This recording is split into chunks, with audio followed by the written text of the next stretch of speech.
ਸ਼੍ਰੀ ਗੁਰੂ ਤੇਗ ਬਹਾਦਰ ਸਾਹਿਬ ਜੀ ਦੀ 350 ਸਾਲਾ ਸ਼ਹੀਦੀ ਸ਼ਤਾਬਦੀ ਸਮਾਗਮ ਦੇ ਮੱਦੇਨਜ਼ਰ ਜਥੇਦਾਰ ਵੱਲੋਂ ਸਰਕਾਰ ਨੂੰ ਸਖਤ ਹਦਾਇਤ।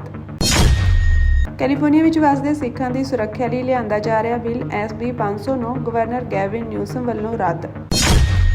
ਹਰਿਆਣਾ ਦੇ ਕੁਰੂਕਸ਼ੇਤਰ ਜ਼ਿਲ੍ਹੇ ਵਿੱਚ ਭਾਰਤੀ ਕਿਸਾਨ ਯੂਨੀਅਨ ਚੜੂਨੀ ਦੇ ਪ੍ਰਧਾਨ ਨੇ ਜ਼ਿਲ੍ਹਾ ਖੁਰਾਕ ਅਤੇ ਸਪਲਾਈ ਕੰਟਰੋਲਰ ਨੂੰ ਮਾਰਿਆ ਥੱਪੜ। ਇਹ ਜੋ ਮਾਰਗ ਆ ਇਹ ਬਣੇ ਖੁੱਲਾ ਉੱਥੇ ਸੋਹਣਾ ਸੰਗਮਰਮਰ ਲੱਗੇ ਪੱਥਰ ਜੋ ਲਾਉਣਾ ਰੁੱਖ ਲਾਉਣ ਰਮਣੀਕ ਨਜ਼ਰ ਆਵੇ ਤਖਤ ਸਾਹਿਬ, ਪਰ ਸ਼ਤਾਬਦੀ ਦੇ ਮੌਕੇ ਦੇ ਉੱਤੇ ਸੜਕਾਂ 'ਚ ਟੋਏ ਪੁੱਟਣੇ ਜਿਹਦੇ ਨਾਲ ਗੁਰੂ ਦੀ ਸੰਗਤ ਨੂੰ ਪਰੇਸ਼ਾਨੀ ਹੋਵੇ ਠੀਕ ਨਹੀਂ ਆ। ਤਖਤ ਸ੍ਰੀ ਕੇਸਗੜ੍ਹ ਸਾਹਿਬ ਦੇ ਜਥੇਦਾਰ ਅਤੇ ਸ੍ਰੀ ਅਕਾਲ ਤਖਤ ਸਾਹਿਬ ਦੇ ਕਾਰਜਕਾਰੀ ਜਥੇਦਾਰ ਸਿੰਘ ਸਾਹਿਬ ਗਿਆਨੀ ਕੁਲਦੀਪ ਸਿੰਘ ਗੜਗੱਜ ਨੇ ਕਿਹਾ ਕਿ ਨਵੰਬਰ ਮਹੀਨੇ ਸ੍ਰੀ ਗੁਰੂ ਤੇਗ ਬਹਾਦਰ ਸਾਹਿਬ ਜੀ ਦੇ ਸ਼ਹੀਦੀ ਸਾਕੇ ਅਤੇ ਸ੍ਰੀ ਗੁਰੂ ਗੋਬਿੰਦ ਸਿੰਘ ਜੀ ਦੇ ਗੁਰਿਆਈ ਦਿਵਸ ਦੀ 350 ਸਾਲਾ ਸ਼ਤਾਬਦੀ ਦੇ ਚੱਲਦਿਆਂ ਪੰਜਾਬ ਸਰਕਾਰ ਵੱਲੋਂ ਸ੍ਰੀ ਅਨੰਦਪੁਰ ਸਾਹਿਬ ਵਿਖੇ ਤਖਤ ਸਾਹਿਬ ਨੂੰ ਆਉਂਦੇ ਮੁੱਖ ਰਸਤੇ ਨੂੰ ਵਿਰਾਸਤੀ ਮਾਰਗ ਵਜੋਂ ਬਣਾਉਣ ਲਈ ਸ਼ਤਾਬਦੀ ਸਮਾਗਮਾਂ ਤੋਂ ਠੀਕ ਪਹਿਲਾਂ ਬੰਦ ਕਰਨਾ ਅਤੇ ਰਸਤੇ ਵਿੱਚ ਟੋਏ ਪੁੱਟਣ ਦੀ ਕਾਰਵਾਈ ਕਰਨਾ ਬਿਲਕੁਲ ਵੀ ਠੀਕ ਨਹੀਂ ਹੈ। ਉਨ੍ਹਾਂ ਕਿਹਾ ਕਿ ਸ਼੍ਰੋਮਣੀ ਗੁਰਦੁਆਰਾ ਪ੍ਰਬੰਧਕ ਕਮੇਟੀ ਦੀ ਅੰਤਰਿਮ ਕਮੇਟੀ ਨੇ 13 ਮਈ 2025 ਨੂੰ ਤਖਤ ਸ੍ਰੀ ਕੇਸਗੜ੍ਹ ਸਾਹਿਬ ਨੂੰ ਜਾਂਦੇ ਰਸਤੇ ਨੂੰ ਵਿਰਾਸਤੀ ਮਾਰਗ ਵਜੋਂ ਬਣਾਉਣ ਲਈ ਸ਼ਰਤਾਂ ਤੈਅ ਕਰਕੇ ਮਤਾ ਪਾਸ ਕੀਤਾ ਸੀ ਅਤੇ ਤਖਤ ਸਾਹਿਬ ਦੇ ਮੈਨੇਜਰ ਰਾਹੀਂ ਸਰਕਾਰ ਨੂੰ ਉਦੋਂ ਹੀ ਮਤਾ ਭੇਜ ਦਿੱਤਾ ਗਿਆ ਸੀ, ਪਰ ਸਰਕਾਰ ਨੇ ਸਮੇਂ ਸਿਰ ਕਾਰਜ ਸ਼ੁਰੂ ਕਰਨ ਦੀ ਬਜਾਏ ਸ਼ਤਾਬਦੀ ਸਮਾਗਮਾਂ ਤੋਂ ਠੀਕ 1 ਮਹੀਨਾ ਪਹਿਲਾਂ ਕਾਰਜ ਆਰੰਭ ਕਰ ਦਿੱਤਾ ਅਤੇ ਮੁੱਖ ਮਾਰਗ ਨੂੰ ਬੰਦ ਕਰਨ ਦੇ ਨਾਲ-ਨਾਲ ਇਸ ਉੱਤੇ ਵੱਡੇ ਟੋਏ ਪੁੱਟ ਦਿੱਤੇ ਹਨ, ਜਿਸ ਨਾਲ ਤਖਤ ਸ੍ਰੀ ਕੇਸਗੜ੍ਹ ਸਾਹਿਬ ਵਿਖੇ ਪਹੁੰਚ ਰਹੀਆਂ ਸੰਗਤਾਂ ਨੂੰ ਭਾਰੀ ਪਰੇਸ਼ਾਨੀ ਝੱਲਣੀ ਪੈ ਰਹੀ ਹੈ। ਉਨ੍ਹਾਂ ਕਿਹਾ ਕਿ ਜੇਕਰ ਸਰਕਾਰ ਨੇ ਕਾਰਜ ਕਰਨਾ ਸੀ ਤਾਂ ਸਮਾਂ ਰਹਿੰਦਿਆਂ ਕੀਤਾ ਜਾਣਾ ਚਾਹੀਦਾ ਸੀ, ਕਿਉਂਕਿ 21 ਤੋਂ 29 ਨਵੰਬਰ ਤੱਕ ਸ਼ਤਾਬਦੀ ਦੇ ਮੁੱਖ ਸਮਾਗਮ ਸ੍ਰੀ ਅਨੰਦਪੁਰ ਸਾਹਿਬ ਵਿਖੇ ਹੋਣ ਜਾ ਰਹੇ ਹਨ। ਬਹੁਤ ਥੋੜਾ ਸਮਾਂ ਹੋਣ ਕਰਕੇ ਸਰਕਾਰ ਵਿਰਾਸਤੀ ਮਾਰਗ ਦਾ ਕਾਰਜ ਫਿਲਹਾਲ ਤੁਰੰਤ ਪ੍ਰਭਾਵ ਨਾਲ ਬੰਦ ਕਰੇ। ਉਨ੍ਹਾਂ ਕਿਹਾ ਕਿ ਸੰਗਤਾਂ ਨੇ ਵੱਡੀ ਗਿਣਤੀ ਵਿੱਚ ਨਗਰ ਕੀਰਤਨਾਂ ਦੇ ਰੂਪ ਵਿੱਚ ਸ੍ਰੀ ਅਨੰਦਪੁਰ ਸਾਹਿਬ ਆਉਣਾ ਸ਼ੁਰੂ ਵੀ ਕਰ ਦਿੱਤਾ ਹੈ। ਉਨ੍ਹਾਂ ਕਿਹਾ ਕਿ ਬੀਤੇ ਦਿਨੀ ਮਾਲਵੇ ਅਤੇ ਦੁਆਬੇ ਦੀ ਸੰਗਤ ਸ਼ਤਾਬਦੀ ਨੂੰ ਸਮਰਪਿਤ 2 ਨਗਰ ਕੀਰਤਨ ਤਖਤ ਸਾਹਿਬ ਵਿਖੇ ਲੈ ਕੇ ਆਈ ਤਾਂ ਉਸ ਸਮੇਂ ਮੁੱਖ ਰਸਤੇ ਵਿੱਚ ਸਰਕਾਰ ਤਰਫੋਂ ਵਿਘਨ ਹੋਣ ਕਰਕੇ ਸੰਗਤ ਨੂੰ ਬਹੁਤ ਪਰੇਸ਼ਾਨੀ ਝੱਲਣੀ ਪਈ। ਜਥੇਦਾਰ ਗੜਗੱਜ ਨੇ ਇਹ ਵੀ ਸਪਸ਼ਟ ਕੀਤਾ ਕਿ ਸ਼੍ਰੋਮਣੀ ਕਮੇਟੀ ਦੇ ਮਤੇ ਅਨੁਸਾਰ ਤਖਤ ਸ੍ਰੀ ਕੇਸਗੜ੍ਹ ਸਾਹਿਬ ਨੂੰ ਜਾਂਦੇ ਰਸਤੇ ਸੰਬੰਧੀ ਤੈਅ ਹੋਏ ਵਿਰਾਸਤੀ ਮਾਰਗ ਵਾਲੇ ਪ੍ਰੋਜੈਕਟ ਵਿੱਚ ਰੂਪਨਗਰ ਨੰਗਲ ਮੁੱਖ ਸੜਕ ਵਾਲੇ ਪਾਸੇ ਕਿਸੇ ਕਿਸਮ ਦਾ ਗੇਟ ਜਾਂ ਡਿਊੜੀ ਬਣਾਉਣ ਦਾ ਕੋਈ ਜ਼ਿਕਰ ਨਹੀਂ ਹੈ, ਜਿਸ ਲਈ ਵੱਡੇ ਟੋਏ ਪੁੱਟੇ ਗਏ ਹਨ। ਇਸ ਲਈ ਪੁੱਟੇ ਗਏ ਟੋਏ ਤੁਰੰਤ ਬੰਦ ਕਰਕੇ ਇਹ ਰਸਤਾ ਸੰਗਤ ਦੀ ਸਹੂਲਤ ਲਈ ਪਹਿਲਾਂ ਦੀ ਤਰ੍ਹਾਂ ਖੋਲ੍ਹਿਆ ਜਾਵੇ। ਉਨ੍ਹਾਂ ਕਿਹਾ ਕਿ ਵਿਰਾਸਤੀ ਮਾਰਗ ਤੋਂ ਭਾਵ ਹੈ ਕਿ ਜਿਹੜੀ ਵਿਰਾਸਤ ਇੱਥੇ ਮੌਜੂਦ ਹੈ ਉਹ ਜਿਉਂ ਦੀ ਤਿਉਂ ਸੁਰੱਖਿਅਤ ਰਹੇ ਅਤੇ ਉਸ ਨਾਲ ਛੇੜਛਾੜ ਜਾਂ ਭੰਨ-ਤੋੜ ਨਹੀਂ ਕੀਤੀ ਜਾ ਸਕਦੀ। ਉਨ੍ਹਾਂ ਕਿਹਾ ਕਿ ਸਰਕਾਰ ਵੱਲੋਂ ਸ਼ੁਰੂ ਕੀਤਾ ਗਿਆ ਕੰਮ ਨਵੰਬਰ ਮਹੀਨੇ ਆ ਰਹੀ ਸ਼ਤਾਬਦੀ ਤੱਕ ਕਿਸੇ ਵੀ ਹਾਲਤ ਵਿੱਚ ਪੂਰਾ ਨਹੀਂ ਹੋਵੇਗਾ ਅਤੇ ਕਿਉਂਕਿ ਉਦੋਂ ਲੱਖਾਂ ਦੀ ਗਿਣਤੀ ਵਿੱਚ ਸੰਗਤ ਇੱਥੇ ਨਤਮਸਤਕ ਹੋਣ ਆਵੇਗੀ ਤਾਂ ਇਹ ਕੰਮ ਹੁਣ ਸ਼ਤਾਬਦੀ ਤੋਂ ਬਾਅਦ ਹੀ ਕੀਤਾ ਜਾਣਾ ਚਾਹੀਦਾ ਹੈ। ਠੀਕ ਆ, ਇਹ ਵਿਰਾਸਤੀ ਮਾਰਗ ਹੋਵੇ, ਪਰ ਵਿਰਾਸਤੀ ਮਾਰਗ ਮੀਨਜ਼ ਵਿਰਾਸਤ ਜਿਉਂ ਦੀ ਤਿਉਂ ਰਹੇ। ਵਿਰਾਸਤ ਉਹਨੂੰ ਕਹਿੰਦੇ ਆ, ਆਪਾਂ ਸ਼ਬਦ ਵਰਤਦੇ ਨੇ ਵੀ ਇਹ ਫਲਾਣੇ ਦੀ ਵਿਰਾਸਤ ਆ, ਜੋ ਸੀਨਾ ਬਸੀਨਾ ਆਉਂਦੀ ਜਾਂ ਕਿਸੇ ਦੀ ਉਹਨੂੰ ਰੱਖ ਲੈਣਾ, ਪਰ ਉਹਦੇ ਨਾਲ ਛੇੜਛਾੜ ਨੂੰ ਵਿਰਾਸਤ ਨਹੀਂ ਕਿਹਾ ਜਾਂਦਾ। ਅਤੇ ਇਹ ਜੋ ਮਾਰਗ ਆ ਇਹ ਬਣੇ ਖੁੱਲਾ ਉੱਥੇ ਸੋਹਣਾ ਸੰਗਮਰਮਰ ਲੱਗੇ ਪੱਥਰ ਜੋ ਲਾਉਣਾ ਰੁੱਖ ਲਾਉਣ ਰਮਣੀਕ ਨਜ਼ਰ ਆਵੇ ਤਖਤ ਸਾਹਿਬ, ਪਰ ਸ਼ਤਾਬਦੀ ਦੇ ਮੌਕੇ ਦੇ ਉੱਤੇ ਸੜਕਾਂ 'ਚ ਟੋਏ ਪੁੱਟਣੇ ਜਿਹਦੇ ਨਾਲ ਗੁਰੂ ਦੀ ਸੰਗਤ ਨੂੰ ਪਰੇਸ਼ਾਨੀ ਹੋਵੇ ਠੀਕ ਨਹੀਂ ਆ। ਤਾਂ ਮੈਂ ਉਦਣ ਵੀ ਅਧਿਕਾਰੀਆਂ ਨੂੰ ਕਿਹਾ ਸੀ, ਅੱਜ ਵੀ ਹੁਣ ਜਦੋਂ ਸ਼ਤਾਬਦੀ ਸਿਰ 'ਤੇ ਆ ਗਈ ਆ ਅਤੇ ਹੁਣ ਆਪਾਂ ਨੂੰ ਇਹ ਰਸਤੇ ਨਹੀਂ ਬੰਦ ਕਰਨੇ ਚਾਹੀਦੇ, ਰਸਤੇ ਖੋਲ੍ਹਣੇ ਚਾਹੀਦੇ ਆ। ਜਿਹੜਾ ਟੋਆ ਪੁੱਟਿਆ ਨੂੰ ਬਿਲਕੁਲ ਪੂਰ ਕੇ ਐਨ ਉੱਥੇ ਜਿਵੇਂ ਪਹਿਲਾਂ ਰੋਡ ਸੀ ਉਹ ਬਣਨੀ ਚਾਹੀਦੀ ਆ ਅਤੇ ਉਹ ਉਸੇ ਤਰ੍ਹਾਂ ਹੀ ਰਸਤਾ ਜਿਹੜਾ ਆਲਾ ਦੁਆਲਾ ਅਨੰਦਪੁਰ ਸਾਹਿਬ ਦਾ ਅਨੰਦਪੁਰ ਸਾਹਿਬ ਉੱਥੇ ਵੀ ਮੈਂ ਦੇਖਿਆ ਉੱਥੇ ਸਫਾਈ ਜਿਹੜੀ ਆ ਐਨ ਵਧੀਆ ਹੋਵੇ, ਉਸ ਪਾਸੇ ਸਰਕਾਰ ਨੂੰ ਧਿਆਨ ਦੇਣਾ ਚਾਹੀਦਾ। ਕਾਹਲੀ ਦੇ ਵਿੱਚ ਕਿਉਂਕਿ ਤੁਸੀਂ ਦੱਸੋ ਵੀ ਕੋਈ ਵੀ ਜਿਵੇਂ ਇਹਨਾਂ ਨੇ ਕਿਹਾ ਵੀ ਉਹ ਦਰਵਾਜ਼ਾ ਬਣਾਉਣਾ ਅਤੇ 1 ਮਹੀਨੇ 'ਚ ਤਾਂ ਕੁਛ ਨਹੀਂ ਬਣਨਾ, ਆਪ ਹੀ ਕਹਿੰਦੇ ਵੀ ਨਹੀਂ ਬਣਨਾ। ਦਰਸ਼ਨੀ ਡਿਊਟੀ ਉੱਥੇ ਵੈਸੇ ਨਹੀਂ ਬਣ ਸਕਦੀ। ਬਾਕੀ ਇਹ ਜਿਹੜਾ ਤਖਤ ਸਾਹਿਬ ਆ ਤਖਤ ਸ੍ਰੀ ਕੇਸਗੜ੍ਹ ਸਾਹਿਬ, ਇਹ ਹੈਗਾ ਖਾਲਸੇ ਦੀ ਜਨਮ ਭੂਮੀ। ਦੁਨੀਆ ਦੇ ਕਿਸੇ ਵੀ ਖਿੱਤੇ ਦੇ ਵਿੱਚ ਸਿੱਖ ਪੈਦਾ ਹੁੰਦਾ, ਉਹ ਭਾਵੇਂ ਇੱਥੇ ਹੋਵੇ ਜਾਂ ਅਮਰੀਕਾ ਅਫਰੀਕਾ ਜਾਂ ਕਿਤੇ ਵੀ ਹੋਵੇ, ਤਾਂ ਹਰ ਸਿੱਖ ਜਿਹੜਾ ਵਾ ਉਹ ਸ਼੍ਰੀ ਅਨੰਦਪੁਰ ਸਾਹਿਬ ਦਾ ਵਾਸੀ ਆ। ਅਨੰਦਪੁਰ ਸਾਹਿਬ ਦੇ ਆਲੇ ਦੁਆਲੇ ਨਾਲ ਅਨੰਦਪੁਰ ਸਾਹਿਬ ਕੋਈ ਵੀ ਛੇੜਛਾੜ ਪੰਥ ਦੀਆਂ ਭਾਵਨਾਵਾਂ ਦੇ ਉਲਟ ਨਹੀਂ ਹੋ ਸਕਦੀ, ਕਿਉਂਕਿ ਇਹ ਖਾਲਸੇ ਦਾ ਤਖਤ ਆ ਔਰ ਖਾਲਸਾ ਸ਼੍ਰੀ ਅਨੰਦਪੁਰ ਸਾਹਿਬ ਦਾ ਵਾਸੀ। ਤੋਂ ਮੈਂ ਸੰਬੰਧਿਤ ਅਧਿਕਾਰੀਆਂ ਨੂੰ ਕਹਿ ਵੀ ਦਿੱਤਾ ਕਿ ਇਹ ਫਿਲਹਾਲ ਇਹਨੂੰ ਰੋਕ ਦਿੱਤਾ ਜਾਵੇ ਤਾਂ ਕਿ ਸੰਗਤ ਨੂੰ ਇੱਥੇ ਆਉਣ ਦੇ ਵਿੱਚ ਕੋਈ ਪਰੇਸ਼ਾਨੀ ਨਾ ਹੋਵੇ। ਸਰਕਾਰਾਂ ਨੂੰ ਵੀ ਚਾਹੀਦਾ ਵਾ ਕਿ ਉਹ ਸਮਾਂ ਰਹਿੰਦਿਆਂ ਕੰਮ ਕਰਨ, ਸਮਾਂ ਰਹਿੰਦਿਆਂ। ਅਜੇ ਤੇ ਜੋ ਸੜਕਾਂ ਆਲਾ ਦੁਆਲਾ ਇਹਨੂੰ ਵਧੀਆ ਪ੍ਰੋਪਰ ਬਣਾਉਣ, ਦਿਖਾਉਣ ਔਰ ਅੰਦਰ ਸਫਾਈ ਦਾ ਪ੍ਰਬੰਧ ਕਰਨ। ਹੋਰ ਜੋ ਸੰਗਤਾਂ ਇੱਥੋਂ ਤੇ ਦੂਜੀ ਗੱਲ ਇਹ ਹੁੰਦੀ ਆ ਵੀ ਮੈਂ ਮਤਾ ਉਹ ਵੀ ਪੜ੍ਹਿਆ ਜਿਹਦੇ 'ਚ ਕਹਿ ਰਿਹਾ ਵੀ ਸਾਨੂੰ ਕਿਹਾ, ਉਹਦੇ ਵਿੱਚ ਫਿਰ ਇਹ ਵੀ ਹੈਗਾ ਸੀ ਵੀ ਇਹ ਸ਼੍ਰੋਮਣੀ ਗੁਰਦੁਆਰਾ ਪ੍ਰਬੰਧਕ ਕਮੇਟੀ ਦੇ ਜਿਹੜੇ ਕੁਝ ਬੰਦੇ ਆ, 3 ਬੰਦੇ ਇੱਥੇ ਲਿਖੇ ਵੀ ਉਹਨਾਂ ਦੇ ਅਹੁਦੇਦਾਰ ਉਹਨਾਂ ਦੀ ਨਿਗਰਾਨੀ ਦੇ ਵਿੱਚ ਹੋਣਾ, ਤੋਂ ਨਿਗਰਾਨੀ ਵੀ ਨਹੀਂ ਹੈਗੀ, ਦੂਜਾ ਸਮਾਂ ਹੀ ਨਹੀਂ ਹੈਗਾ। ਤੋ ਇਸ ਕਰਕੇ ਇਹੋ ਹੀ ਆ ਵੀ ਹੁਣ ਫਿਲਹਾਲ ਇਹ ਕੰਮ ਇਹਨੂੰ ਰੋਕਿਆ ਜਾਣਾ ਚਾਹੀਦਾ, ਇਹਦੇ ਨਾਲ ਗੁਰੂ ਦੀ ਸੰਗਤ ਨੂੰ ਪਰੇਸ਼ਾਨੀ ਹੋ ਰਹੀ ਹੈ। You have learned that California Governor Gavin Newsom has vetoed SB 509, a widely supported bipartisan bill to combat transnational repression against all California communities. The California Office of Emergency Services has developed some sort of transnational repression training that they allege aligns with the intentions of SB 509. ਸਿੱਖਾਂ ਨੂੰ ਵਿਦੇਸ਼ੀ ਤਾਕਤਾਂ ਤੋਂ ਸੁਰੱਖਿਅਤ ਰੱਖਣ ਦੇ ਮਕਸਦ ਨਾਲ ਸੂਬਾ ਅਸੈਂਬਲੀ ਅਤੇ ਸੈਨੇਟ ਵੱਲੋਂ ਪਾਸ ਕੀਤਾ ਗਿਆ ਬਿੱਲ SB 509 ਗਵਰਨਰ ਨੇ ਆਪਣੀ ਵੀਟੋ ਪਾਵਰ ਦੀ ਵਰਤੋਂ ਕਰਦਿਆਂ ਰੱਦ ਕਰ ਦਿੱਤਾ, ਜਿਸ ਨੂੰ ਲੈ ਕੇ ਸਿੱਖਾਂ ਵਿੱਚ ਭਾਰੀ ਨਾਰਾਜ਼ਗੀ ਪਾਈ ਜਾ ਰਹੀ ਹੈ। ਦੱਸ ਦੇ ਕਿ ਕੈਲੀਫੋਰਨੀਆ ਵਿੱਚ ਵਸਦੇ ਸਿੱਖਾਂ ਨੂੰ ਵਿਦੇਸ਼ੀ ਤਾਕਤਾਂ ਤੋਂ ਸੁਰੱਖਿਅਤ ਰੱਖਣ ਦੇ ਮਕਸਦ ਨਾਲ ਲਿਆਂਦਾ ਜਾ ਰਿਹਾ bill SB 509 governor Gavin Newsom ਵੱਲੋਂ ਰੱਦ ਕਰ ਦਿੱਤਾ ਗਿਆ ਹੈ, ਜਦਕਿ ਸੂਬਾ ਅਸੈਂਬਲੀ ਅਤੇ ਸੈਨੇਟ ਵੱਲੋਂ ਇਸ ਬਿੱਲ ਨੂੰ ਪਾਸ ਕਰ ਦਿੱਤਾ ਗਿਆ ਸੀ। ਪਰ ਗਵਰਨਰ ਗੈਵਿਨ ਨਿਊਸਮ ਨੇ ਆਪਣੀ ਵੀਟੋ ਸ਼ਕਤੀ ਦੀ ਵਰਤੋਂ ਕਰਦਿਆਂ ਇਸ ਬਿੱਲ ਨੂੰ ਰੱਦ ਕਰ ਦਿੱਤਾ। ਇਹ ਬਿੱਲ ਪਾਸ ਕਰਵਾਉਣ ਲਈ ਅਹਿਮ ਭੂਮਿਕਾ ਨਿਭਾਉਣ ਵਾਲੀ ਡਾਕਟਰ ਜਸਮੀਤ ਕੌਰ ਬੈਂਸ ਨੇ ਆਖਿਆ ਕਿ ਗਵਰਨਰ ਵੱਲੋਂ ਜਾਤ ਆਧਾਰਿਤ ਵਿਤਕਰਾ ਰੋਕਣ ਦੀ ਗੱਲ ਕਹਿ ਕੇ ਬਿੱਲ ਨੂੰ ਰੱਦ ਕਰ ਦਿੱਤਾ ਗਿਆ ਅਤੇ ਹੁਣ ਕੈਲੀਫੋਰਨੀਆ ਵਾਸੀਆਂ ਨੂੰ ਟਰਾਂਸਨੈਸ਼ਨਲ ਰਿਪਰੈਸ਼ਨ ਤੋਂ ਬਚਾਉਣ ਵਾਲੇ ਬਿੱਲ ਨੂੰ ਵੀ ਵੀਟੋ ਕਰ ਦਿੱਤਾ ਹੈ। ਉਹਨਾਂ ਤੰਜ ਕੱਸਦਿਆਂ ਆਖਿਆ ਕਿ ਸ਼ੁਕਰ ਹੈ ਕਿ 1984 ਦੀ ਸਿੱਖ ਨਸਲਕੁਸ਼ੀ ਨਾਲ ਸੰਬੰਧਿਤ ਮਤਾ ਪਾਸ ਕਰਵਾਉਣ ਲਈ ਗਵਰਨਰ ਦੇ ਦਸਤਖਤਾਂ ਦੀ ਜ਼ਰੂਰਤ ਨਹੀਂ ਪਈ। ਡਾਕਟਰ ਬੈਂਸ ਨੇ ਅੱਗੇ ਆਖਿਆ ਕਿ ਸਿੱਖਾਂ ਨੂੰ ਆਪਣੀ ਆਵਾਜ਼ ਮਿਲ ਕੇ ਚੁੱਕਣੀ ਪਵੇਗੀ ਅਤੇ ਇਸ ਮਾਮਲੇ ਵਿੱਚ ਕਈ ਮੈਂਬਰ ਸਾਡੇ ਨਾਲ ਡਟ ਕੇ ਖੜੇ ਹੋਏ ਹਨ। ਕੈਲੀਫੋਰਨੀਆ ਦੇ ਗਵਰਨਰ ਵੱਲੋਂ ਕੀਤੀ ਗਈ ਇਹ ਕਾਰਵਾਈ ਸਾਡੇ ਭਾਈਚਾਰੇ ਨੂੰ ਬਣਾ ਜਾਂ ਵਿਗਾੜ ਨਹੀਂ ਸਕਦੀ ਅਤੇ ਅਸੀਂ ਨਫ਼ਰਤ, ਨਸਲਵਾਦ ਅਤੇ ਡਰਾਉਣਾ ਮਾਹੌਲ ਪੈਦਾ ਕਰਨ ਵਾਲਿਆਂ ਦੇ ਵਿਰੁੱਧ ਖੜੇ ਹਾਂ। Today, the Sikh Coalition is profoundly disappointed to have learned that California Governor Gavin Newsom has vetoed SB 509, a widely supported bipartisan bill to combat transnational repression against all California communities. However, per the governor's veto message, the California Office of Emergency Services has developed some sort of transnational repression training that they allege aligns with the intentions of SB 509. We have not yet had the chance to review this training, but we are already in touch with the Department of Emergency Services to better understand the training's content and plan for implementation. Our goal in supporting SB 509 was the creation of a tool to combat transnational repression, and we are committed to seeing that through. While the bill may not have passed, our Sangat's strength is undeniable. You filled the state capitol, you mobilized Gurdwara, and you made your voices heard. As we look to learn more about, support, and strengthen this training, it is clear that it would not have been created without your voices.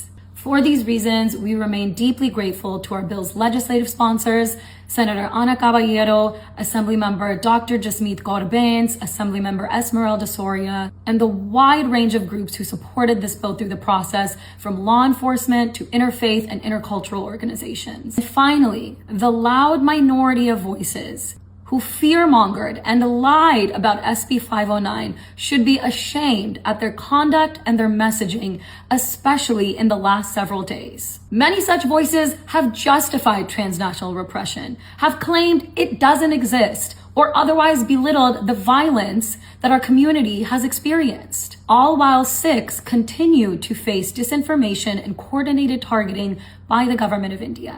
Even in the face of lack of political courage and bad faith opposition, we will continue to fight against the very real threats of transnational repression, whether through legislation like SB 509 or other proactive means of government engagement at the local, state, and federal levels. We will continue to insist that everyone has the right to practice their faith and express their beliefs without the threat of violence or intimidation from foreign governments, their agents, or their proxies. And as always, we encourage you to practice your faith fearlessly.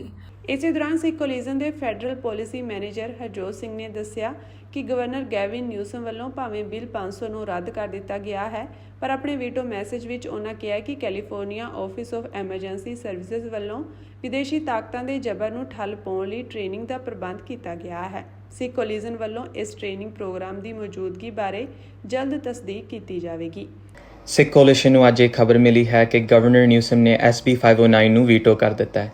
ਜਿਵੇਂ ਸੰਗਤ ਜਾਣਦੀ ਹੈ, ਇਸ bill ਨੂੰ California ਸੂਬੇ ਦੇ ਵੱਖੋ ਵੱਖਰੇ ਕਾਨੂੰਨਦਾਨਾਂ ਵੱਲੋਂ ਬਹੁਮਤ ਮਿਲ ਚੁੱਕੀ ਸੀ ਤੇ ਟ੍ਰਾਂਸਨੈਸ਼ਨਲ ਰਿਪਰੈਸ਼ਨ ਜਾਂ ਪਾਰ ਮੁਲਕੀ ਜਬਰ ਨੂੰ ਠੱਲ ਪਾਉਣ ਵਾਸਤੇ ਤੇ ਸਾਰੇ ਭਾਈਚਾਰਿਆਂ ਦੀ ਰਾਖੀ ਕਰਨ ਵਾਸਤੇ ਇਹ ਬਿੱਲ SB 509 ਇੱਕ ਅਹਿਮ ਬਿੱਲ ਬਣ ਚੁੱਕਾ ਸੀ। ਭਾਵੇਂ ਕਿ ਗਵਰਨਰ ਨਿਊਸਮ ਨੇ ਇਹ ਬਿੱਲ ਵੀਟੋ ਕਰ ਦਿੱਤਾ ਹੈ, ਗਵਰਨਰ ਦੇ ਸੰਦੇਸ਼ ਅਨੁਸਾਰ ਸਾਨੂੰ ਇਹ ਜਾਣਕਾਰੀ ਮਿਲੀ ਹੈ ਕਿ California office of emergency services ਨੇ ਇੱਕ ਤਰ੍ਹਾਂ ਦੀ ਟ੍ਰਾਂਸਨੈਸ਼ਨਲ ਰਿਪਰੈਸ਼ਨ ਜਾਂ ਪਾਰ ਮੁਲਕੀ ਜਬਰ ਬਾਰੇ ਟ੍ਰੇਨਿੰਗ ਬਣਾਈ ਜ਼ਰੂਰ ਹੈ, ਜੋ SB 509 ਨੂੰ ਬਣਾਉਣ ਦੇ ਪਿਛਲੇ ਕਾਰਨ ਦੇ ਨਾਲ ਮੇਲ ਖਾਂਦੀ ਹੈ।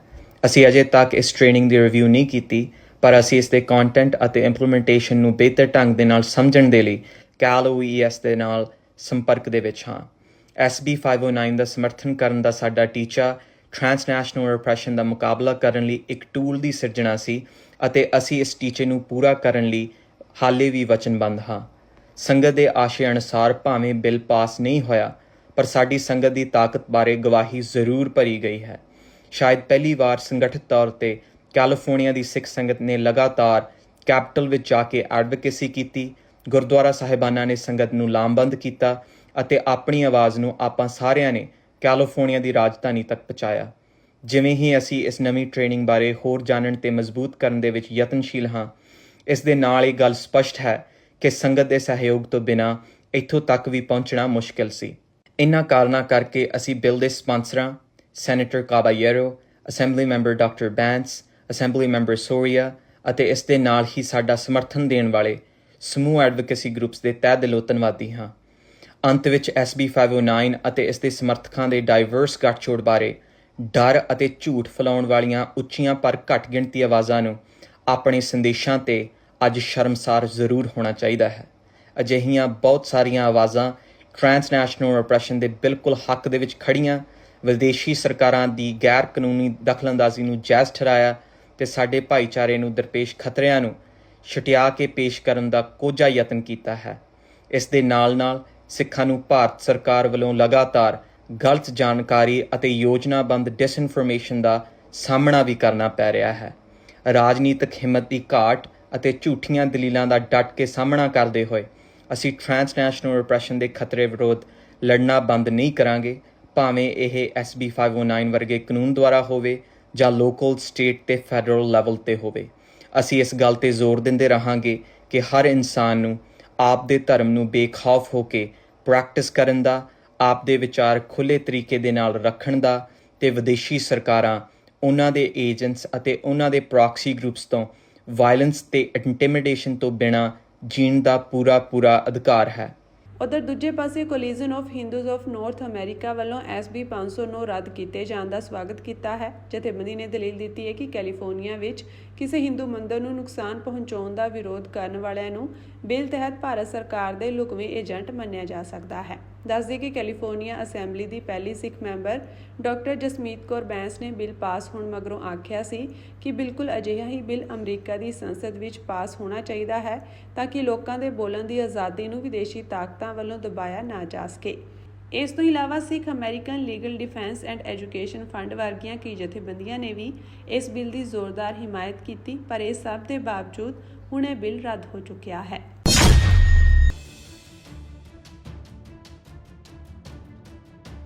DFSC ਰਾਜੇਸ਼ ਕੁਮਾਰ ਹੜਤਾਲ ਤੇ ਬੈਠੇ BKU ਪ੍ਰਧਾਨ ਗੁਰਨਾਮ ਸਿੰਘ ਚੜੂਨੀ ਨਾਲ ਗੱਲਬਾਤ ਕਰਨ ਲਈ ਆਏ ਸਨ। ਚੜੂਨੀ ਆਪਣੀ ਟਰਾਲੀ ਵਿੱਚ ਫਸਲ ਤੇ ਬੈਠੇ ਹੋਏ ਸਨ। ਜਿਵੇਂ ਹੀ ਉਹ ਹੇਠਾਂ ਉਤਰੇ, ਉਹਨਾਂ ਨੇ DFSC ਨੂੰ ਥੱਪੜ ਮਾਰ ਦਿੱਤਾ। ਘਟਨਾ ਦੀ ਜਾਣਕਾਰੀ ਮਿਲਦੇ ਹੀ ਪੁਲਿਸ ਅਤੇ ਹੋਰ ਵਿਭਾਗਾਂ ਦੇ ਅਧਿਕਾਰੀ ਵੀ ਮੌਕੇ ਤੇ ਪਹੁੰਚ ਗਏ।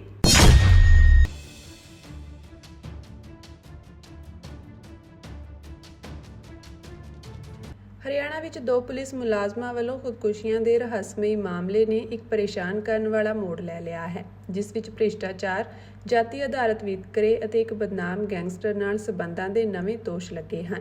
ਇਹ ਵਿਵਾਦ IPS ਅਧਿਕਾਰੀ ਵਾਈ ਪੂਰਨ ਕੁਮਾਰ ਦੀ ਮੌਤ ਨਾਲ ਸ਼ੁਰੂ ਹੋਇਆ ਸੀ, ਜਿਸ ਦੇ ਖੁਦਕੁਸ਼ੀ ਨੋਟ ਨੇ ਰਾਜ ਪੁਲਿਸ ਵਿਭਾਗ ਵਿੱਚ ਹੰਗਾਮਾ ਮਚਾ ਦਿੱਤਾ ਹੈ। ਪੂਰਨ ਕੁਮਾਰ 7 ਅਕਤੂਬਰ ਨੂੰ ਆਪਣੇ ਚੰਡੀਗੜ੍ਹ ਸਥਿਤ ਘਰ ਵਿੱਚ ਮ੍ਰਿਤਕ ਪਾਏ ਗਏ ਸਨ, ਜਿਨ੍ਹਾਂ ਨੇ ਕਥਿਤ ਤੌਰ ਤੇ ਆਪਣੇ ਆਪ ਨੂੰ ਗੋਲੀ ਮਾਰ ਲਈ ਸੀ। 8 ਪੰਨਿਆਂ ਦੇ ਖੁਦਕੁਸ਼ੀ ਨੋਟ ਵਿੱਚ ਉਹਨਾਂ ਨੇ 10 ਸੀਨੀਅਰ ਅਤੇ ਸੇਵਾ ਮੁਕਤ ਪੁਲਿਸ ਅਧਿਕਾਰੀਆਂ ਤੇ ਸਪਸ਼ਟ ਜਾਤੀ ਭੇਦਭਾਵ ਨਿਸ਼ਾਨਾ ਬਣਾ ਕੇ ਮਾਨਸਿਕ ਪਰੇਸ਼ਾਨੀ ਅਤੇ ਜਨਤਕ ਅਪਮਾਨ ਕਰਨ ਦਾ ਦੋਸ਼ ਲਗਾਇਆ। ਉਹਨਾਂ ਦੀ ਮੌਤ ਨੇ ਪੁਲਿਸ ਭਾਈਚਾਰੇ ਨੂੰ ਹੈਰਾਨ ਕਰ ਦਿੱਤਾ ਅਤੇ ਉਹਨਾਂ ਦੇ ਦੋਸ਼ਾਂ ਦੀ ਵਿਸਤ੍ਰਿਤ ਜਾਂਚ ਦੀ ਮੰਗ ਕੀਤੀ ਗਈ। ਇੱਕ ਹਫ਼ਤੇ ਬਾਅਦ ਇੱਕ ਹੋਰ ਦੁਖਾਂਤ ਵਾਪਰਿਆ ਜਦੋਂ ਸਹਾਇਕ ਸਬ ਇੰਸਪੈਕਟਰ ਸੰਦੀਪ ਲਾਠਰ, ਜੋ ਕੁਮਾਰ ਵਿਰੁੱਧ ਭ੍ਰਿਸ਼ਟਾਚਾਰ ਦੇ ਮਾਮਲੇ ਦੀ ਜਾਂਚ ਕਰ ਰਹੇ ਸਨ, ਉਹਨਾਂ ਨੇ ਵੀ ਰੋਹਤਕ ਵਿੱਚ ਆਪਣੀ ਜਾਨ ਲੈ ਲਈ। ਸੰਦੀਪ ਲਾਠਰ ਨੇ ਕਥਿਤ ਤੌਰ ਤੇ ਆਪਣੀ ਸਰਵਿਸ ਰਿਵੋਲਵਰ ਨਾਲ ਖੇਤ ਵਿੱਚ ਆਪਣੇ ਆਪ ਨੂੰ ਗੋਲੀ ਮਾਰ ਲਈ। ਆਪਣੇ 3 ਪੰਨਿਆਂ ਦੇ ਸੁਸਾਈਡ ਨੋਟ ਵਿੱਚ ਉਹਨਾਂ ਪੂਰਨ ਕੁਮਾਰ ਨੂੰ ਇੱਕ ਭ੍ਰਿਸ਼ਟਾਚਾਰ ਅਧਿਕਾਰੀ ਦੱਸਿਆ, ਜਿਸ ਨੇ ਬੇਨਕਾਬ ਹੋਣ ਦੇ ਡਰੋਂ ਆਪਣੀ ਜਾਨ ਲੈ ਲਈ। ਇਸ ਮਾਮਲੇ ਨੇ ਉਦੋਂ ਭਖਵਾਂ ਮੋੜ ਲੈ ਲਿਆ ਜਦੋਂ ਲਾਠਰ ਨੇ ਦੋਸ਼ ਲਗਾਇਆ ਕਿ ਕੁਮਾਰ ਨੇ ਗੈਂਗਸਟਰ ਰਾਓ ਇੰਦਰਜੀਤ ਨਾਲ 50 ਕਰੋੜ ਰੁਪਏ ਦਾ ਸੌਦਾ ਕੀਤਾ ਸੀ ਤਾਂ ਜੋ ਉਸ ਦਾ ਨਾਮ ਕਤਲ ਦੀ ਜਾਂਚ ਤੋਂ ਸਾਫ਼ ਹੋ ਸਕੇ। ਲਾਠਰ ਦੇ ਨੋਟ ਅਨੁਸਾਰ ਰਾਓ ਇੰਦਰਜੀਤ ਹਰਿਆਣਾ ਵਿੱਚ ਕਈ ਅਪਰਾਧਿਕ ਮਾਮਲਿਆਂ ਦਾ ਸਾਹਮਣਾ ਕਰ ਰਿਹਾ ਇੱਕ ਲੋੜੀਂਦਾ ਗੈਂਗਸਟਰ ਹੈ। ਮੰਨਿਆ ਜਾ ਰਿਹਾ ਹੈ ਕਿ ਉਹ ਇਸ ਸਮੇਂ ਭਾਰਤੀ ਕਾਨੂੰਨ ਤੋਂ ਬਚਣ ਲਈ ਸੰਯੁਕਤ ਰਾਜ ਅਮਰੀਕਾ ਵਿੱਚ ਹੈ। ਇੰਦਰਜੀਤ ਕਥਿਤ ਤੌਰ ਤੇ ਹਿਮਾਂਸ਼ੂ ਭਾਊ ਗੈਂਗ ਲਈ ਕੰਮ ਕਰਦਾ ਹੈ ਅਤੇ ਜੇਮਸ ਮਿਊਜ਼ਿਕ ਲੇਬਲ ਦਾ ਮਾਲਕ ਵੀ ਹੈ। ਉਸ ਦਾ ਨਾਮ ਕਈ ਵੱਡੀਆਂ ਘਟਨਾਵਾਂ ਵਿੱਚ ਸਾਹਮਣੇ ਆਇਆ ਹੈ, ਜਿਨ੍ਹਾਂ ਵਿੱਚ ਰੋਹਤਕ ਵਿੱਚ ਫਾਈਨੈਂਸਰ ਮਨਜੀਤ ਦੀ ਹੱਤਿਆ, ਯੂਟਿਊਬਰ ਐਲਵਿਸ਼ ਯਾਦਵ ਦੇ ਘਰ ਦੇ ਬਾਹਰ ਗੋਲੀਬਾਰੀ ਦੀ ਘਟਨਾ ਅਤੇ ਹਰਿਆਣਵੀ ਗਾਇਕ ਰਾਹੁਲ ਯਾਦਵ ਉਰਫ ਫਾਜ਼ਲਪੁਰੀਆ ਤੇ ਹਮਲਾ ਸ਼ਾਮਿਲ ਹੈ।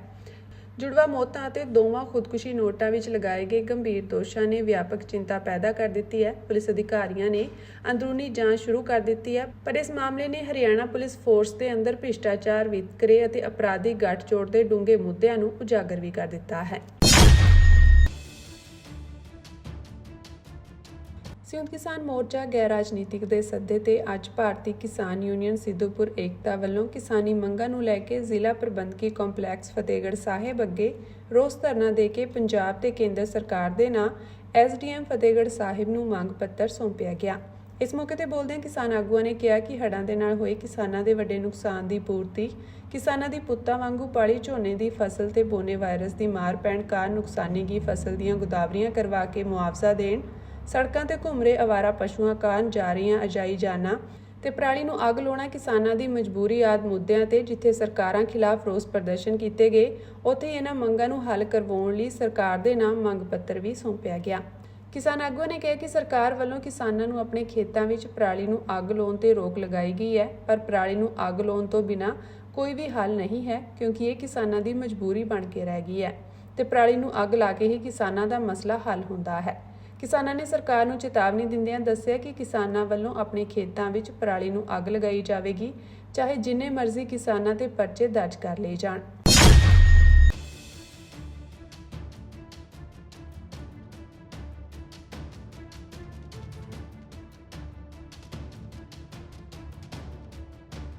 ਰੂਸੀ ਫੌਜ ਨੇ ਯੂਕਰੇਨ ਦੇ ਦੂਜੇ ਸਭ ਤੋਂ ਵੱਡੇ ਸ਼ਹਿਰ ਖਾਰਕੀਵ ਤੇ ਪੂਰੀ ਰਾਤ ਸ਼ਕਤੀਸ਼ਾਲੀ ਗਲਾਈਡ ਬੰਬਾਂ ਅਤੇ ਡਰੋਨਾਂ ਨਾਲ ਹਮਲਾ ਕੀਤਾ। ਯੂਕਰੇਨੀ ਅਧਿਕਾਰੀਆਂ ਨੇ ਦੱਸਿਆ ਕਿ ਹਸਪਤਾਲਾਂ ਨੂੰ ਨਿਸ਼ਾਨਾ ਬਣਾ ਕੇ ਕੀਤੇ ਹਮਲੇ ਵਿੱਚ 7 ਜਣੇ ਜ਼ਖਮੀ ਹੋਏ ਹਨ। ਇਹ ਹਮਲਾ ਅਜਿਹੇ ਸਮੇਂ ਕੀਤਾ ਗਿਆ ਜਦੋਂ ਯੂਕਰੇਨ ਦੇ ਰਾਸ਼ਟਰਪਤੀ ਵੋਲੋਦੀਮੀਰ ਜ਼ੈਲੈਂਸਕੀ ਅਮਰੀਕਾ ਤੋਂ ਹੋਰ ਫੌਜੀ ਮਦਦ ਮੰਗਣ ਲਈ ਅਮਰੀਕੀ ਰਾਸ਼ਟਰਪਤੀ ਡੋਨਾਲਡ ਟਰੰਪ ਨੂੰ ਮਿਲਣ ਲਈ ਵਾਸ਼ਿੰਗਟਨ ਜਾਣ ਦੀ ਤਿਆਰੀ ਵਿੱਚ ਹਨ। ਖੇਤਰੀ ਮੁਖੀ ਓਲੇ ਨੇ ਕਿਹਾ ਕਿ ਯੂਕਰੇਨ ਦੇ ਉੱਤਰ ਪੂਰਬ ਵਿੱਚ ਖਾਰਕੀਵ ਤੇ ਹੋਏ ਹਮਲੇ ਵਿੱਚ ਸ਼ਹਿਰ ਦੇ ਮੁੱਖ ਹਸਪਤਾਲ ਨੂੰ ਨਿਸ਼ਾਨਾ ਬਣਾਇਆ ਗਿਆ, ਜਿਸ ਕਾਰਨ 50 ਮਰੀਜ਼ਾਂ ਨੂੰ ਬਾਹਰ ਕੱਢਣਾ ਪਿਆ। ਜ਼ੈਲੈਂਸਕੀ ਨੇ ਕਿਹਾ ਕਿ ਹਮਲੇ ਦਾ ਮੁੱਖ ਨਿਸ਼ਾਨਾ ਊਰਜਾ ਟਿਕਾਣੇ ਸਨ, ਹਾਲਾਂਕਿ ਉਹਨਾਂ ਹਮਲਿਆਂ ਦਾ ਵੇਰਵਾ ਨਹੀਂ ਦਿੱਤਾ। ਉਹਨਾਂ ਕਿਹਾ ਕਿ ਹਰ ਰੋਜ਼ ਹਰ ਰਾਤ ਰੂਸ ਬਿਜਲੀ ਪਲਾਂਟਾਂ, ਬਿਜਲੀ ਸਪਲਾਈ ਅਤੇ ਸਾਡੇ ਕੁਦਰਤੀ ਗੈਸ ਟਿਕਾਣਿਆਂ ਨੂੰ ਨਿਸ਼ਾਨਾ ਬਣਾ ਰਿਹਾ ਹੈ। ਯੂਕਰੇਨ ਦੇ ਰਾਸ਼ਟਰਪਤੀ ਨੇ ਵੱਖ-ਵੱਖ ਦੇਸ਼ਾਂ ਨੂੰ ਅਪੀਲ ਕੀਤੀ ਕਿ ਉਹ ਰੂਸ ਦੇ ਲੰਮੀ ਦੂਰੀ ਦੇ ਹਮਲਿਆਂ ਨੂੰ ਰੋਕਣ ਵਿੱਚ ਮਦਦ ਕਰਨ ਅਤੇ ਇਸ ਦੇ ਟਾਕਰੇ ਲਈ ਯੂਕਰੇਨ ਨੂੰ ਹੋਰ ਹਵਾਈ ਰੱਖਿਆ ਪ੍ਰਣਾਲੀ ਮੁਹੱਈਆ ਕਰਵਾਉਣ। ਉਹਨਾਂ ਕਿਹਾ ਕਿ ਅਸੀਂ ਅਮਰੀਕਾ ਅਤੇ ਯੂਰਪ, G7 ਅਤੇ ਉਹਨਾਂ ਸਾਰੇ ਭਾਈਵਾਲਾਂ ਦੀ ਕਾਰਵਾਈ ਤੇ ਭਰੋਸਾ ਕਰ ਰਹੇ ਹਾਂ ਜਿਨ੍ਹਾਂ ਕੋਲ ਇਹ ਪ੍ਰਣਾਲੀਆਂ ਹਨ ਅਤੇ ਜੋ ਸਾਡੇ ਲੋਕਾਂ ਦੀ ਸੁਰੱਖਿਆ ਲਈ ਇਹਨਾਂ ਨੂੰ ਮੁਹੱਈਆ ਕਰਵਾ ਸਕਦੇ ਹਨ। ਦੱਸ ਦਈਏ ਕਿ ਯੂਕਰੇਨੀ ਰਾਸ਼ਟਰਪਤੀ ਸ਼ੁੱਕਰਵਾਰ ਨੂੰ ਵਾਸ਼ਿੰਗਟਨ ਵਿੱਚ ਟਰੰਪ ਨੂੰ ਮਿਲਣ ਵਾਲੇ ਹਨ। ਇਸ ਦੌਰਾਨ ਯੂਕਰੇਨ ਨੂੰ ਅਮਰੀਕਾ ਵੱਲੋਂ ਲੰਮੀ ਦੂਰੀ ਤੱਕ ਮਾਰ ਕਰਨ ਵਾਲੇ ਹਥਿਆਰ ਦੇਣ ਬਾਰੇ ਚਰਚਾ ਦੀ ਉਮੀਦ ਹੈ।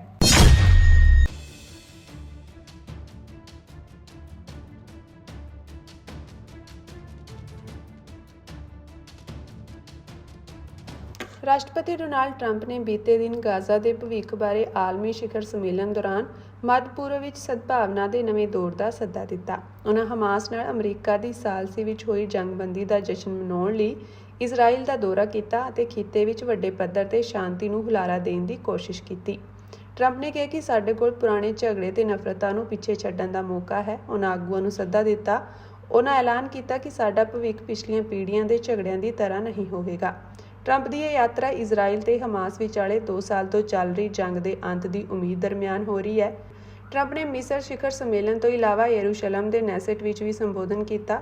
ਟਰੰਪ ਨੇ ਮਿਸਰ ਦੇ ਰਾਸ਼ਟਰਪਤੀ ਅਬਦੁਲ ਫਤਹ ਅਲ ਸੀਸੀ ਦੀ ਮੌਜੂਦਗੀ ਵਿੱਚ ਕਿਹਾ ਕਿ ਸਾਰਿਆਂ ਨੇ ਕਿਹਾ ਸੀ ਕਿ ਅਜਿਹਾ ਹੋਣਾ ਸੰਭਵ ਨਹੀਂ ਹੈ, ਪਰ ਇਹ ਹੋਣ ਵਾਲਾ ਹੈ ਅਤੇ ਇਹ ਤੁਹਾਡੀਆਂ ਅੱਖਾਂ ਸਾਹਮਣੇ ਹੋ ਰਿਹਾ ਹੈ। ਇਜ਼ਰਾਈਲੀ ਪ੍ਰਧਾਨ ਮੰਤਰੀ ਬੈਂਜਾਮਿਨ ਨੇਤਨਯਾਹੂ ਨੂੰ ਵੀ ਸਮਾਗਮ ਲਈ ਸੱਦਾ ਦਿੱਤਾ ਗਿਆ ਸੀ, ਪਰ ਉਹਨਾਂ ਇਹ ਕਹਿੰਦਿਆਂ ਇਨਕਾਰ ਕਰ ਦਿੱਤਾ ਕਿ ਯਹੂਦੀ ਛੁੱਟੀ ਦੇ ਬਹੁਤ ਨੇੜੇ ਹੈ। ਭਾਰਤ ਦੇ ਵਿਦੇਸ਼ ਰਾਜ ਮੰਤਰੀ ਕੀਰਤੀਵਰਧਨ ਸਿੰਘ ਨੇ ਸ਼ਰਮ ਅਲ ਸ਼ੇਖ ਵਿੱਚ ਗਾਜ਼ਾ ਸ਼ਾਂਤੀ ਸਿਖਰ ਸੰਮੇਲਨ ਦੌਰਾਨ ਮਿਸਰ ਦੇ ਰਾਸ਼ਟਰਪਤੀ ਅਬਦੇਲ ਫਤਹ ਅਲ ਸੀਸੀ ਅਤੇ ਅਮਰੀਕਾ ਦੇ ਰਾਸ਼ਟਰਪਤੀ ਡੋਨਾਲਡ ਟਰੰਪ ਨਾਲ ਮੁਲਾਕਾਤ ਕੀਤੀ। ਕੀਰਤੀਵਰਧਨ ਨੇ ਐਕਸ ਤੇ ਕਿਹਾ ਕਿ ਭਾਰਤ ਮੱਧ ਪੂਰਬ ਅੰਦਰ ਸ਼ਾਂਤੀ, ਸਥਿਰਤਾ ਅਤੇ ਸਥਾਈ ਸੁਰੱਖਿਆ ਪ੍ਰਤੀ ਆਪਣੀ ਅਟੁੱਟ ਵਚਨਬੱਧਤਾ ਦੀ ਪੁਸ਼ਟੀ ਕਰਦਾ ਹੈ। ਦੂਜੇ ਪਾਸੇ ਗਾਜ਼ਾ ਜੰਗਬੰਦੀ ਸਮਝੌਤੇ ਤਹਿਤ ਜਦੋਂ ਬੀਤੇ ਦਿਨ 2000 ਕੈਦੀਆਂ ਨੂੰ ਰਿਹਾ ਕੀਤਾ ਗਿਆ ਤਾਂ ਫਲਸਤੀਨੀਆਂ ਵਿੱਚ ਖੁਸ਼ੀ ਦੀ ਲਹਿਰ ਦੌੜ ਗਈ। ਇਨ੍ਹਾਂ ਕੈਦੀਆਂ ਨੂੰ ਹਮਾਸ ਵੱਲੋਂ ਰਿਹਾ ਕੀਤੇ ਇਜ਼ਰਾਈਲੀ ਬੰਦੀਆਂ ਬਦਲੇ ਛੱਡਿਆ ਗਿਆ। ਇਜ਼ਰਾਈਲੀ ਕਬਜ਼ੇ ਹੇਠਲੇ ਵੈਸਟ ਬੈਂਕ ਦੇ ਬੇਤੂਨੀਆ ਤੇ ਗਾਜ਼ਾ ਦੇ ਖਾਨ ਯੂਨਸ ਵਿੱਚ ਵੱਡੀ ਗਿਣਤੀ ਲੋਕਾਂ ਨੇ ਰਿਹਾ ਕੀਤੇ ਗਏ ਕੈਦੀਆਂ ਦਾ ਨਿੱਘਾ ਸਵਾਗਤ ਕੀਤਾ।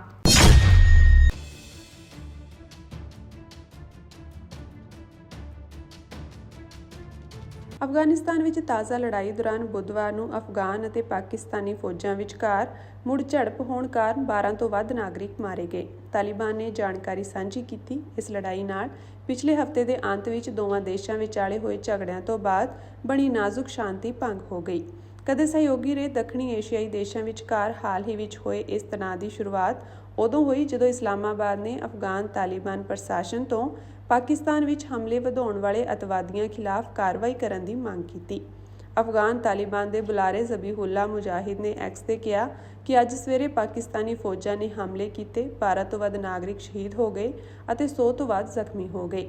ਤਾਲਿਬਾਨ ਨੇ ਇਹ ਵੀ ਕਿਹਾ ਕਿ ਉਹਨਾਂ ਨੇ ਵੱਡੀ ਗਿਣਤੀ ਵਿੱਚ ਪਾਕਿਸਤਾਨੀ ਫੌਜੀਆਂ ਨੂੰ ਮਾਰਿਆ ਹੈ, ਉਹਨਾਂ ਦੀਆਂ ਚੌਂਕੀਆਂ ਅਤੇ ਕੇਂਦਰਾਂ ਤੇ ਕਬਜ਼ਾ ਕਰ ਲਿਆ ਅਤੇ ਹਥਿਆਰ ਅਤੇ ਟੈਂਕ ਜ਼ਬਤ ਕਰ ਲਏ ਗਏ ਹਨ। ਦੂਜੇ ਪਾਸੇ ਪਾਕਿਸਤਾਨੀ ਅਧਿਕਾਰੀਆਂ ਨੇ ਝੜਪਾਂ ਲਈ ਤਾਲਿਬਾਨ ਨੂੰ ਜ਼ਿੰਮੇਵਾਰ ਠਹਿਰਾਇਆ ਅਤੇ ਕਿਹਾ ਕਿ ਸਰਹੱਦ ਦੇ ਉਹਨਾਂ ਵਾਲੇ ਪਾਸੇ 4 ਨਾਗਰਿਕ ਜ਼ਖਮੀ ਹੋਏ ਹਨ।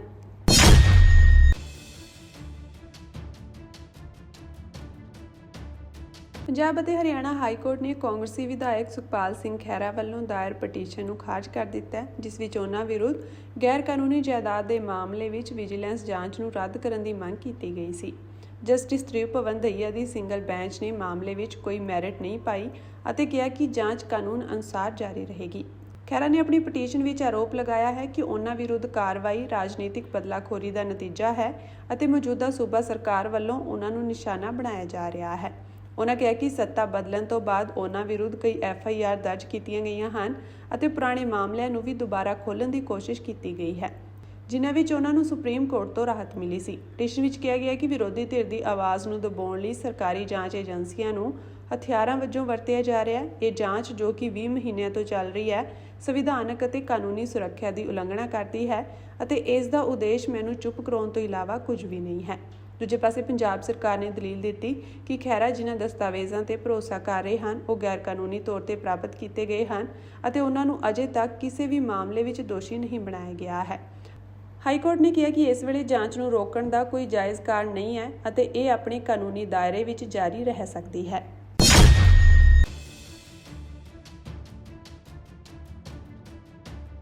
ਹਮਾਸ ਨੇ 4 ਮ੍ਰਿਤਕ ਇਜ਼ਰਾਈਲੀ ਬੰਦਕਾਂ ਦੀਆਂ ਮ੍ਰਿਤਕ ਦੇਹਾਂ ਇਜ਼ਰਾਈਲੀ ਅਧਿਕਾਰੀਆਂ ਨੂੰ ਸੌਂਪ ਦਿੱਤੀਆਂ ਹਨ। ਇਹ ਕਾਰਵਾਈ ਉਸ ਸਮੇਂ ਹੋਈ ਜਦੋਂ ਇਜ਼ਰਾਈਲ ਨੇ ਗਾਜ਼ਾ ਵਿੱਚ ਮਨੁੱਖੀ ਸਹਾਇਤਾ ਘੱਟ ਕਰਨ ਦੀ ਚੇਤਾਵਨੀ ਦਿੱਤੀ ਸੀ ਅਤੇ ਅਮਰੀਕੀ ਰਾਸ਼ਟਰਪਤੀ ਡੋਨਾਲਡ ਟਰੰਪ ਨੇ ਚੇਤਾਵਨੀ ਦਿੱਤੀ ਸੀ ਕਿ ਜੇਕਰ ਹਮਾਸ ਨੇ ਹਥਿਆਰ ਨਾ ਛੱਡੇ ਤਾਂ ਹਿੰਸਾ ਭੜਕ ਸਕਦੀ ਹੈ।